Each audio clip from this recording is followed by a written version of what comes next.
उत्तर भारत के एक छोटे से पहाड़ी गांव नीलगिरी में एक 10 साल की लड़की दिया अपने माता पिता और छोटे भाई रघु के साथ रहती थी।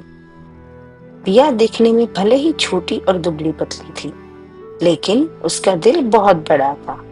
उसके भीतर जिज्ञासा, हिम्मत और समझदारी का अनोखा मेल था। गांव के लोग दिया को बहुत पसंद करते थे।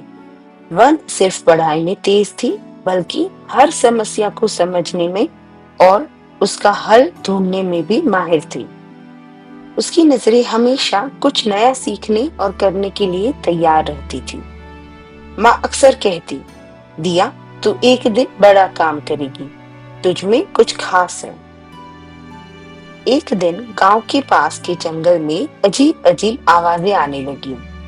पहले तो सबने सोचा यह कोई जानवर होगा, लेकिन धीरे धीरे उन आवाजों का समय और पैटर्न दोनों एक जैसे होने लगे।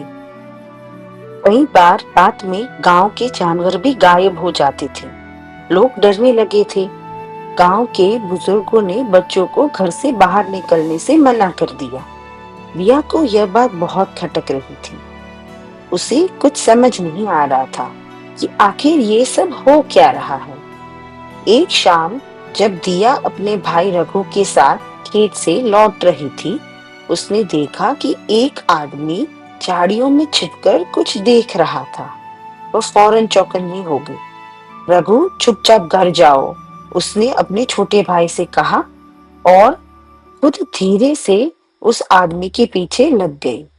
वह व्यक्ति जंगल की तरफ बढ़ रहा था और उसके कंधे पर एक बैग था, जिसमें से किसी जानवर की आवाज आ रही थी।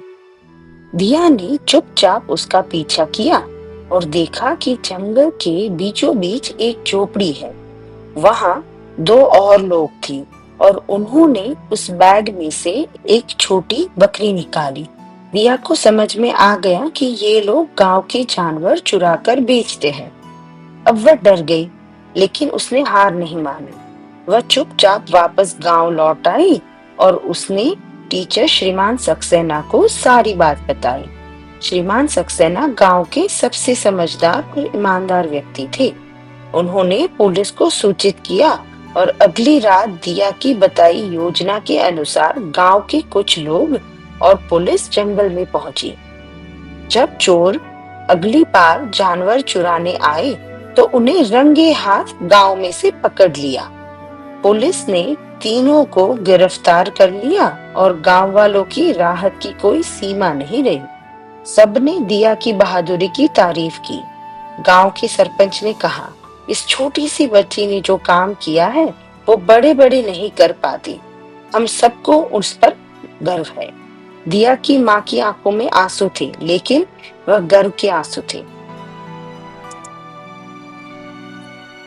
अगर आपको हमारे वीडियोस अच्छे लगते हैं तो प्लीज हमारी YouTube चैनल को लाइक, शेयर और सब्सक्राइब करिए।